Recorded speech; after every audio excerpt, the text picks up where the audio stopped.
Boa noite, prezadas irmãs e irmãos. É uma grande alegria tê-los conosco essa noite. Sejam todos bem-vindos à nossa casa. Essa casa que nos recebe sempre de forma tão carinhosa, né? Tão receptiva, que nos abraça e que, com certeza, a cada vinda nossa aqui, todos nós adquirimos um pouco mais de conhecimento. Então, esse conhecimento com certeza é amparado pela espiritualidade, a qual agradecemos, porque com certeza é ela que nos proporciona esse bem-estar aqui nesse instante. Então, para agradecermos esse momento, esse auxílio da espiritualidade, é que vamos fazer a nossa prece inicial, fechando levemente os nossos olhos, convidando também aqueles que estão em casa, que estão nos assistindo, que nos assistirão nesse vídeo, para que juntos todos nós possamos fazer a nossa prece. Então agradecemos ao bom Pai, Criador, esse arquiteto universal, ao Mestre Jesus, arquiteto terreno, arquiteto do nosso sistema solar.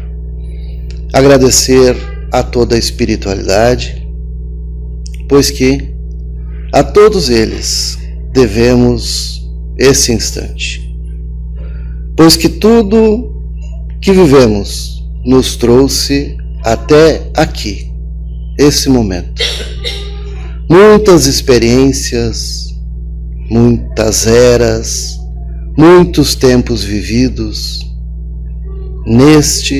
em outros planos, com esse corpo, em outros, com várias personalidades, mas em cada um desses instantes da eternidade, vivenciando, experienciando, adquirindo conhecimento, bagagem, para sermos o que hoje somos e o que ainda nos tornaremos. Obrigado, Senhor, pela vida que pulsa e vibra em cada um de nós, pelas pessoas que nos cercam e que fazem ou fizeram parte de nossa caminhada, e por aquelas que ainda o farão, pelo planeta que nos serve de casa, pelos muitos que ainda servirão e por aqueles que já serviram, pelo país ao qual estamos dedicados e vivendo, pelos muitos que já vivemos e pelos muitos que ainda viveremos. Pois que assim, Senhor, entendemos o ciclo da vida que é infinito, tendo um ponto de partida, o Teu amor, e tendo como a eternidade a expressão maior dele. Que assim seja. Então, prezadas irmãs e irmãos, hoje nós vamos pensar um pouquinho em torno do tema Espíritas, meditemos. E para nós entendermos um pouquinho o que esse tema solicita de nós, é imprescindível que nós tenhamos em mente esse triângulo que eu desenhei aqui, e que obviamente vocês vão perceber que eu não sou nenhum engenheiro. Esse triângulo ele nos foi passado pelos mentores que codificaram a doutrina espírita para Kardec e colocaram como princípio primordial da existência do espiritismo sendo essa tríade: ciência, filosofia e religião. Então o espiritismo é igual a ciência, filosofia e religião. Tendo a ciência e a filosofia na base da pirâmide, né, servindo de base justamente, e a religião no topo, nos aproximando de Deus. Se nós tirarmos qualquer aspecto desse triângulo, nós teremos qualquer outra coisa, menos espiritismo. Então o espiritismo apoia-se nesse tripé: ciência, filosofia e religião. Qual o mais importante? Entender que esse é o tríplice aspecto. Nenhum desses aspectos se sobrepõe ao outro. Tá? Então, para que a gente possa entender, para que a gente possa ver por que ele nos pede para meditarmos, é importante que a gente tenha isso em mente. E quando a gente fala em meditar, a gente forma uma imagem mental, né? Porque assim funciona o nosso cérebro. A gente forma aquela imagem mental de um hindu em posição de lótus, né? Sentado, com as pernas cruzadas, simplesmente meditando, né? Transcendendo ao seu corpo físico, a matéria. O meditar que ele nos solicita aqui não é exatamente esse. É um meditar que não é necessário que nós paremos as nossas atividades corriqueiras, que nós nos afastemos das coisas, das pessoas, procuremos um lugar específico para meditar. Não, isso é um outro tipo de meditação, que se conseguirmos fazer, ótimo. Mas antes desse, é importante, é imperioso que nós, no nosso dia a dia, nós meditemos sobre as coisas. Que nós possamos viver de uma forma não somente automática. Que nós sejamos criaturas que pensam. Tá? Então, nós fomos buscar no livro Triunfo Pessoal, que foi recebido por Divaldo Franco, por Joana de Ângeles, espírito. Lá na página 174 tem a leitura que diz assim: religião e saúde. Então ela fala que a adoção de uma conduta religiosa que trabalhe o indivíduo, nele edificando valores de dignificação e de bem-estar, é valioso contributo psicológico para a sua saúde. Então, a religião contribui de forma saudável para a nossa saúde. Freud informava que a religião é, por si mesma, uma neurose compulsiva. Freud foi um neurologista e também considerado como o pai da psicanálise, mas ele era muito afeito à ciência. Então Freud, para ele, esse negócio de religião era uma neurose compulsiva que as pessoas adquiriam. Certamente a tese não pôde ser generalizada, pois Carl Jung, que também é um grande nome da psicanálise, já veio e, por sua vez, reconheceu a necessidade da religião para um bom e saudável equilíbrio psicológico. Antineurotizante, ou seja, Jung já ia no sentido totalmente contrário de Freud. Ele considerava que a religião era um antineurotizante, desde que constitua estímulo para o prosseguimento das lutas e para o trabalho de renovação interior do indivíduo. Ou seja, é possível que nós possamos dar, e aí a gente já começa, a meditar um pouquinho sobre as coisas. É possível que a gente possa dar um aspecto duplo para uma mesma coisa. Possamos atribuir a algo um aspecto positivo, ou podemos atribuir a esse mesmo algo um aspecto negativo. Dependendo disso, o quê? Simplesmente a conduta que nós vamos ter perante aquele fato, perante aquele objeto, perante a um conceito, perante uma filosofia de vida. Então, há pessoas, sim, que acabam transformando a religião em motivo de queda em sua vida. Por quê? Porque dão a ela um sentido totalmente oposto àquele que vem nos fazer bem.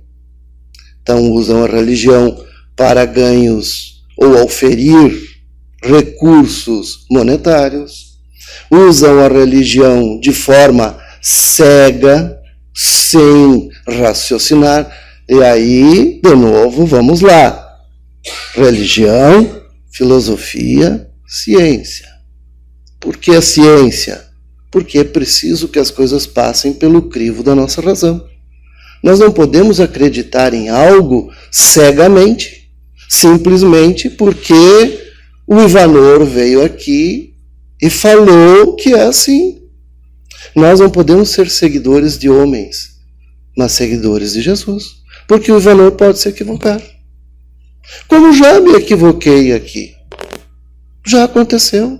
De uma colocação ser interpretada de uma forma, ou seja, coloquei de uma forma que deu uma dupla interpretação e uma pessoa simplesmente deturpou aquilo e saiu nas mídias sociais dando uma conotação totalmente diferente.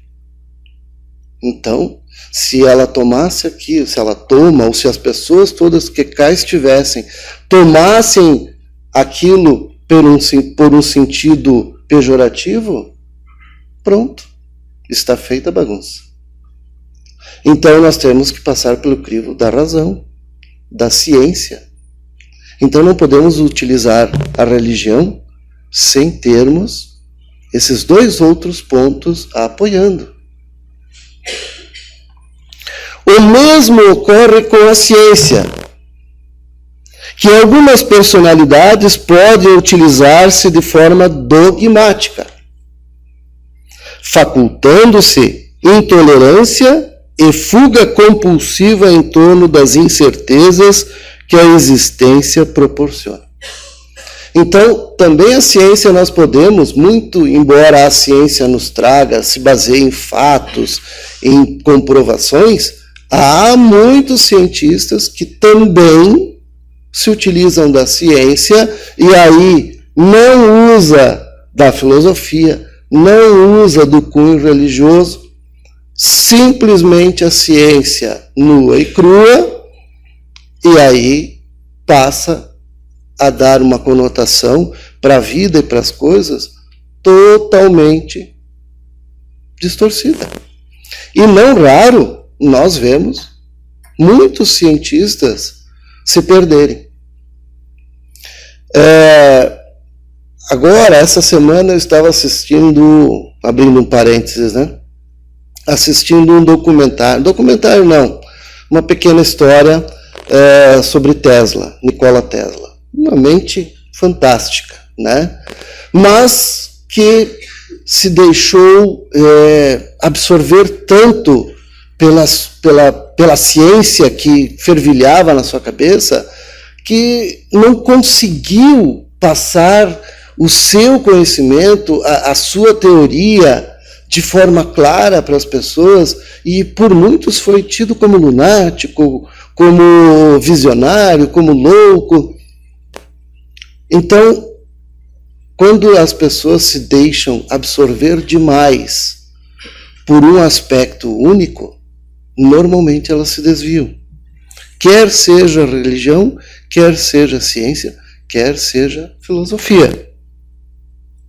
Há uma necessidade do indivíduo segurar-se em algo que o poupe da ansiedade, do medo, e a fé na ciência, face ao seu conteúdo racional, pode tornar-se neurótica e compulsiva. É o que aconteceu, infelizmente, com o coitado do Tesla e com muitos outros. Nem todos, porém, assim procedem, havendo a diferença entre os comportamentos saudáveis e os neuróticos. Então, há comportamentos que são bons, são saudáveis, e há comportamentos neuróticos, onde a pessoa só vive para aquele aspecto. Então, o que é bom? É bom que na vida tenhamos o equilíbrio. É necessário examinar se a religião mantém o indivíduo infantilizado, dependente dos seus postulados e receoso das lutas que deve travar, a fim de adquirir a sua maturidade psicológica, ou se um caráter libertador. Na segunda hipótese, na hipótese da religião ter um caráter libertador para nós, os seus paradigmas e teses devem contribuir para a sua autoaceitação, para o reconhecimento dos próprios limites, contribuindo para que possa desenvolver todos os valores que lhe dormem latentes, especialmente ampliando-lhe a capacidade de amar ao seu próximo, a natureza, a vida e a si mesmo. A religião não pode servir de fuga psicológica para o indivíduo poupar-se ao enfrentamento dos seus conflitos, dos processos de libertação do sofrimento, que pode ser modificado mediante a coragem de os defrontar e trabalhá-los corajosamente com os instrumentos da realidade. Ou seja, não podemos utilizar, não devemos utilizar, melhor dizendo, porque poder a gente pode. Como dizia Paulo, né? Tudo posso, mas nem tudo me convém. Então não nos convém utilizar a religião como instrumento de fuga, como infantilização, ante os desafios que nós temos. Por exemplo, Deus quis assim. E ponto final. Ok? Deus quis assim. O que você vai fazer a respeito? A gente sabe que as coisas que estão em nossa vida, sejam elas boas ou desagradáveis, porque ruim não existe. Uma vez que acreditamos em Deus e cremos que Deus tudo faculta para o nosso adiantamento, o nosso crescimento, nada é ruim. Pode ser desagradável. São coisas diferentes. Um remédio pode ser desagradável de tomar, mas ele vai ser bom para aquele propósito que estamos tomando. Então ele não é ruim, ele só é desagradável. Então, na nossa vida, se nós nos defrontarmos com os momentos desagradáveis e nós sentarmos à beira do caminho e dissermos, Deus quis assim, e ficarmos ali, a marcha será interrompida. O nosso objetivo não será alcançado. Agora nós podemos nos manter de pé e dizermos, Deus colocou esse desafio para que eu enfrente, para que, de alguma forma, ele contribua para o meu melhoramento. Mas eu vou continuar caminhando. São duas atitudes totalmente opostas ante o mesmo fato. E no nosso dia a dia, não ocorre o mesmo? Então aí entra a parte filosófica, em que nós não precisamos ser filósofos para filosofarmos na vida. Então nós não podemos simplesmente ser reativos de forma irracional. Se nos foi dado o poder da racionalidade, que nós somos o único animal, né, biologicamente falando, nós somos o único animal dotado de capacidade de raciocinar, de conjecturar, de avaliar as várias situações e tomar em cima disso a melhor resolução. Mas se nós não fizermos essa avaliação, se nós não conseguirmos respirar, oxigenar o cérebro e olhar o problema em as suas diversas facetas, nós vamos agir através do cérebro reptiliano, que está lá na base do nosso cérebro. E vamos agir instintivamente, porque o cérebro reptiliano é onde estão os nossos instintos. As outras camadas do nosso cérebro que cresceram à medida em que o homem foi desenvolvendo cada vez mais a capacidade de pensar, elas ali estão para nos dar suporte a não agir de forma instintiva.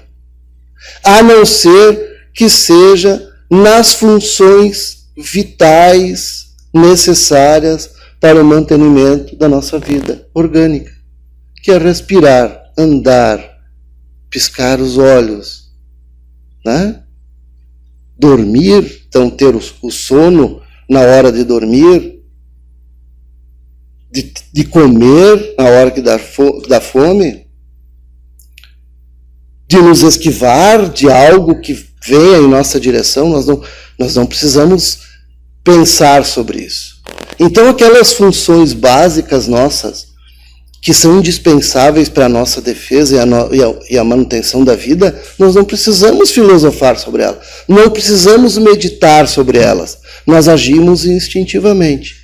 Agora, aquelas situações, reações que nós precisamos e são indispensáveis para uma vida social equilibrada, boa, justa, essas precisam da nossa parte filosófica, precisam da nossa parte religião, porque nós vamos, obviamente, solicitar a ajuda de Deus e lembrar que existe um Pai Criador. E às vezes vamos até usar de alguma ciência para resolver o problema. Então, para que existe todas essas ferramentas se não é para que nós as usemos? Então não podemos usar a religião como desculpa para não lutarmos contra as dificuldades, para não enfrentarmos os nossos problemas. E existem, vocês se espantariam, existem muitas pessoas que buscam na religião uma fuga. E não é esse o propósito da religião. O Espiritismo surge lá em 1857 e, por coincidência, Freud nasceu um ano antes. Nasceu em maio de 56. O Espiritismo surge em 1857 e ele vem com a missão de esclarecer e consolar. Consolar como? Através do esclarecimento. A partir do momento que ele nos esclarece, ele nos consola. Porque Jesus já dizia: buscai a verdade, e ela vos libertará. E tem gente ainda esperando a vinda do Cristo, o retorno. Mas Cristo falou: eu vou, mas enviarei em meu nome o Consolador prometido. Aquele que virá e trará aquilo que hoje não posso vos revelar, porque não o entenderia. Então, nós, espíritas, acreditamos que a vinda do Cristo é o conhecimento da vida espiritual, é o Espiritismo. É o conhecimento de que nós somos espíritos em ascensão, através das várias, diversas reencarnações. Então, assim como não devemos usar a ciência como fuga, também não devemos usar a religião como fuga. O amor de Deus deverá ser uma manifestação natural que emerge do self, ou seja, do nosso ser profundo. E vitaliza o ser total, ou seja, o homem integral. Material, biológico, espiritual e emocional. Sem a preocupação de ser amado por Deus, o que pareceria um paradoxo, caso não o fosse amado, quer nele acredite ou não. Então, quer acreditemos em Deus ou não, quer olhemos a vida somente pelo aspecto científico, como Freud ou não, Freud também era amado por Deus. também era a manifestação do amor de Deus. Nessa constatação, nesse emergir do inconsciente profundo pessoal, a imagem de Deus, todo amor, porque saudável, elimina a necessidade masoquista do martírio, do sacrifício, do sofrimento, como às vezes demonstra-se para os outros, que somente se justificam quando as situações impõem o testemunho de fé, isto é, a perfeita coerência entre aquilo em que crê e expressa e as defecções que lhe são impostas, ou seja, os abandonos de compromisso, né? As defecções são isso, é um abandono de compromisso que às vezes nos são impostos. Tornando-se alguém decidido e sem medo ante essas conjunturas, sendo fiel ao comportamento íntimo e externo que adota. Quando a religião liberta do medo e da ansiedade, quando proporciona a coragem natural para o auto-enfrentamento, torna-se terapêutica e geradora de saúde. Então, irmãos, a religião nos traz saúde. Mas e como é que tem muitas pessoas que têm uma fé gigantesca e não se curam? Não é dessa saúde exatamente que a leitura nos vem falar. A saúde do homem, de qualquer um de nós, ela depende de um equilíbrio entre o material e o emocional, que é o espírito. O material é o nosso corpo físico que nós precisamos cuidar, tratar, e lá na Grécia Antiga já se falava mente sã em corpo são. O que é a mente? A mente não é o cérebro. A mente é o espírito. O cérebro é apenas um instrumento que serve para o espírito expressar-se no corpo material. É só uma ferramenta. Então a nossa mente, a nossa psique, que a gente ouve muitas vezes falar, é a manifestação do espírito. E lá estão todas as experiências que já vivemos, todas as nossas habilidades, os nossos medos, os nossos traumas do passado, mas também estão todas as habilidades que ainda precisamos desenvolver. Está ali todos os nossos potenciais, que são fragmentos que já aprendemos lá atrás e precisamos desenvolver mais. Tá? Quando a gente está aprendendo uma nova função, uma nova habilidade, a gente não começa de pronto desempenhando ela com maestria. Né? É como aprender a tocar um instrumento. A gente não começa tocando uma música completa. A gente começa conhecendo o instrumento, as notas, né? As suas variantes. Aí a gente vai juntando essas notas aos poucos, vai pegando habilidade, destreza, aquilo vai gravando no nosso cérebro e é gradual o aprendizado. E quando a gente menos se dá conta, a gente é capaz de tocar uma música inteira e a gente se surpreende. A gente se encanta consigo próprio porque parecia algo impossível de fazer. E a gente aprende. Seremos todos um Mozart? Obviamente que não. Porque ali está habilidades que já foram muito desenvolvidas em outras existências. Mas isso não quer dizer que nós não possamos, numa festa, entre amigos, ou num culto religioso, tocar uma música, cantar, enfim. Quem sabe lá na frente sejamos até superiores a Mozart. Mas isso é um processo gradual. Por quê? Isso é explicado pela ciência, né? Porque a ciência nos mostra essa capacidade de aprendizado, nos mostrando como trabalham os neurônios. Né? Isso é ciência. Então nós precisamos, sim, meditar diante da vida dos acontecimentos. A gente precisa parar, respirar, utilizar do conhecimento religioso, se utilizar muitas vezes do que a ciência está nos mostrando, ler. E o brasileiro, em especial, lê muito pouco, cada vez menos. Por isso está aí as fake news, porque as pessoas leem só uma chamada da matéria e tomam aquilo por verdade, não investiga, não se aprofunda. Nós estamos vivendo numa era de muita superficialidade, onde a gente não consegue assistir um vídeo longo. Por quê? Porque ficamos viciados em pequenos videozinhos de dancinha. Isso está, infelizmente, tolhindo a nossa capacidade de pensar e raciocinar. Então, o Espiritismo nos pede, meditemos mais sobre as coisas, analisemos mais profundamente, paramos um pouquinho, vamos pensar, não vamos nos deixar convencer, vamos estudar.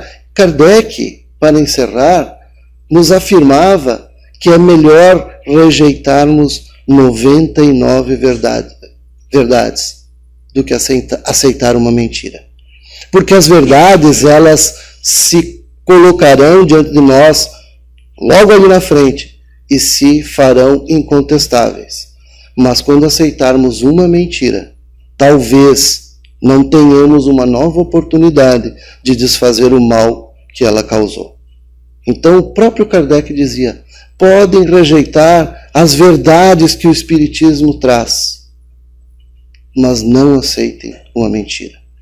E a vida está aí cheia de pessoas ganhando, auferindo grandes lucros com mentiras, com falsidades, e arrastando muitas pessoas para um caminho que na verdade é descaminho, por causa que estamos perdendo a nossa capacidade de analisar filosoficamente o nosso redor, de analisarmos as coisas sob o cunho da ciência, e de termos uma vida, uma vivência religiosa realmente nos ligando ao nosso Pai Criador.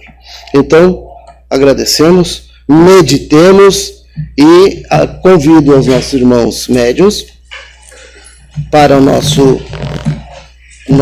instante de fluidoterapia e a todos os irmãos cerrarmos levemente os nossos olhos para que possamos sentir, perceber as energias salutares que nesse instante o plano espiritual, através de nossos trabalhadores, trazem a cada um de nós. Esta luz difusa que desce do alto, que entra pelo nosso chakra, e vai se irradiando através de nossa cabeça para todos os demais órgãos do nosso corpo, concentrando-se naqueles onde temos maior dificuldade, quer seja a parte coronária, do estômago, ou seja, dos braços, das pernas, ou então simplesmente a nossa parte emocional, que esteja abalada, nos tornando tristes, nos tornando pessimistas, desanimados. E lembremos do Mestre dizendo ao paraplégico, levanta-te e anda, mostrando a todos que ali estavam que tudo é possível quando cremos. Senhor, que possamos crer em Ti cada vez mais, assim como cremos que nesse instante as Tuas bênçãos derramadas sobre nós irradiam-se para as nossas moradas, para os nossos locais de trabalho, para os nossos entes queridos aos quais intercedemos, aos quais despertam nossa preocupação. Ilumina-os proteja-os. Envolva-nos em tua paz e nos acompanhe no retorno aos nossos destinos. Que assim seja.